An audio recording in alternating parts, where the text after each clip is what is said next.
नमस्कार दोस्तों, स्वागत है आपका फिर से एक नई वीडियो में। तो दोस्तों, बीएसएनएल थर्ड पीआरसी से जुड़ी एक और लेटेस्ट खबर निकल कर आई है, जो कि है 18 नवंबर 2025 की। ठीक है, आपको पता होगा मैंने कुछ वीडियोस बनाए थे जिसमें बताया था आपको कि जो सदस्यता सत्यापन है उस पर भी मैंने एक वीडियो बनाया था। उसके बाद कश्मीर वैले में यहाँ पर हाई रिस्क के इलाके में काम कर रहे हैं उन पर भी एक वीडियो बनाया था। उसके बाद जो लास्ट में आता है कैजुअल लेबर्स का था। ठीक है, तीनों पॉइंट्स है, तीनों इश्यूज है, इन पर लेटेस्ट अपडेट निकल कर आई है जो कि 18 नवंबर 2025 की। ठीक है, तो क्या है अपडेट में वो देखते हैं। General secretary of BSNL UNFTE BSNL meets director and BSNL settlement of burning issues. ठीक है, पहला तो मेंबरशिप वेरिफिकेशन का है, फिर कश्मीर वैली स्पेशल अलाउंस जो विशेष भत्ता है उसके बारे में देखेंगे, और तीसरा payment of pending dearness allowance to casual labours. ठीक है, तो इसके बारे में न्यू अपडेट है वो जानते हैं, देखते हैं क्या बताया गया। ठीक है, इन तीनों पॉइंट्स के बारे में हम बहुत ही सरल तरीके से और स्पष्ट रूप से आज इस वीडियो में आपको बताने वाला हूं। ठीक है, तो चैनल पर आए तो सब्सक्राइब करें। मेरा नाम है सोनू विश्वकर्मा। जानकारी यूजफुल लगे तो एक लाइक करके जरूर जाना। चलिए दोस्तों, बढ़ाते हैं वीडियो को आगे।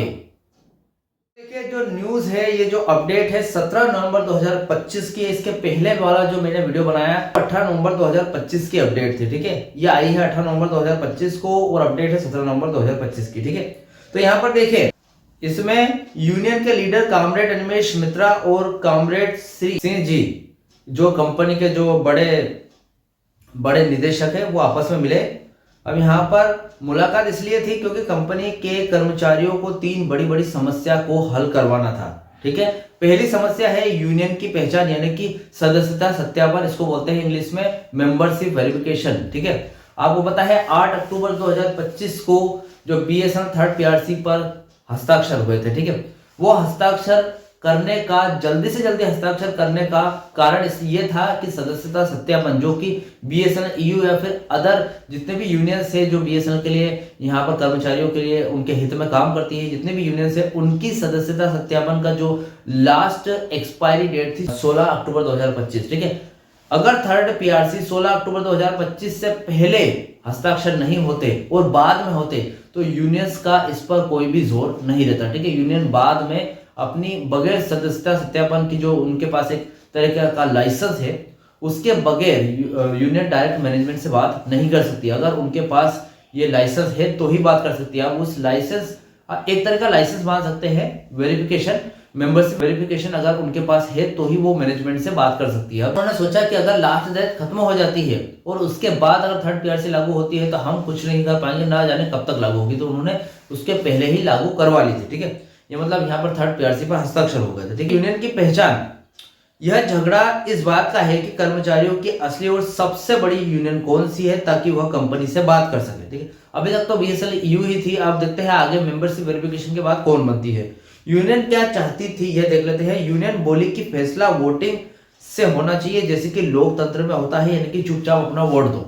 ठीक है, जैसे कि आपको पता है यूनियन को अगर मेन बेस्ट यूनियन अगर चुननी है तो कैसे, वोटिंग के तहत ही चुनी जाएगी। जितने भी कर्मचारी वोट देंगे, जो भी कर्मचारी ज्यादा भरोसा जिस यूनियन पर करते हैं वो यूनियन जीत जाएगी और उसको मेंबरशिप वेरिफिकेशन मिल जाएगा। ठीक है, तो यहाँ पर अब समझौता क्या होता वो देख लेते हैं। उन्होंने बीएसएनएल की खराब हालत को देखा और बोले कि ठीक है, अभी वोटिंग मत करवाओ, डायरेक्टर साहब जो भी तरीका बता रहे हैं उससे बस एक बार मान लेते हैं। ठीक है, अब डायरेक्टर साहब ने जो भी अपनी तरफ से राय दी उसी को ही कर्मचारी ने मान लिया। ठीक है, उन्होंने बीएसएनएल की वित्तीय स्थिति को देखा है कि बीएसएनएल इतनी अच्छी हालत में नहीं है, खराब हालत में है, तो इसको हम मान लेते हैं, जो भी डायरेक्टर साहब बोलते हैं वो मान लेते हैं। ठीक है, यूनियन ने डेमोक्रेसी की मांग को छोड़कर कंपनी की हालत को देखते हुए फटाफट पहचान करवाने के लिए राजी हो जाती है। अब देखिए, यहाँ पर यह है कि डेमोक्रेसी की मांग ये है कि वोट दो और उसके बाद आप अपने नेताओं को चुन सकते हो, अपने लीडर्स चुन सकते हो, या फिर अपने हिसाब से अपने जो यूनियन है वो चुन सकते हो। लेकिन उसको छोड़ा कि चलो ठीक है, डायरेक्टर साहब ने बोला कि ये अभी लागू नहीं हो सकती क्योंकि ये जो आप बोल रहे हो इस पर खर्चा बहुत ज्यादा है, तो इसलिए अभी क्या, कंपनी की वित्तीय स्थिति इतनी ठीक नहीं है, कंपनी मुनाफा नहीं कमा रही, तो आप इसको छोड़ो, हम जो कह रहे हैं उसको मानो। तो उस पर कर्मचारी यूनियंस मान भी जाती है। ठीक है, अब यहाँ पर जो सेकंड पॉइंट आता है वो कश्मीर का जो स्पेशल भत्ता है उसके बारे में देखते हैं। यह पैसा उन कर्मचारियों के लिए है जो कश्मीर जैसे मुश्किल और खतरनाक इलाके में काम करते हैं। यूनियन का गुस्सा है इस पर। देखिए, यूनियन की लीडर है वो कड़क भाषा में कह रहे हैं कि यह भत्ता देने में कंपनी बहुत ही ज्यादा ढील कर रही है, मतलब सुस्ती दिखा रही है, ठीक है, और उन्हें गुस्सा आ रहा है भैया। अब यहाँ पर कंपनी ने कुछ अपनी तरफ से बताया, उन्होंने बताया कि बाकी सब सरकारी कर्मचारी यानी कि जो भी दूसरे डिपार्टमेंट से रिलेटेड है ने तो यह भत्ता पहले ही दे दिया है, लेकिन बीएसएल ने अपने कर्मचारियों को पीछे धकेल लिया। अब यहाँ पर स्पेशल रूप से बताया जा रहा है, जैसे कि केंद्रीय कर्मचारी की बात करें तो जो केंद्रीय कर्मचारी जितने भी सैनिक वगैरह है या फिर रिस्क इलाके में काम करते हैं, उन कर्मचारियों को केंद्र ने पहले ही ये विशेष भत्ता दे दिया है, ठीक है।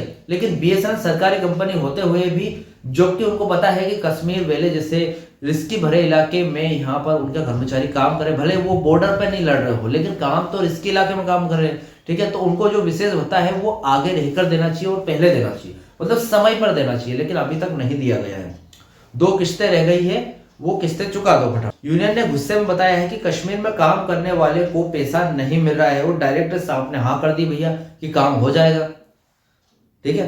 अब ये सेकंड पॉइंट था। अब तीसरा पॉइंट है जो दिहाड़ी मजदूर है, कैजुअल लेबर्स है, उनका डीए काफी टाइम से रुका हुआ है। डीए की 2 किस्तें हैं, उनका क्या हुआ वो देख लेते हैं। अब उन दिहाड़ी या फिर अस्थायी मजदूरों का पैसा है जो महंगाई बढ़ने पर मिलता है, यानी कि जो डीए है वो मिलता है, उनकी 2 किस्तें काफी टाइम से रुकी हुई है, ठीक है।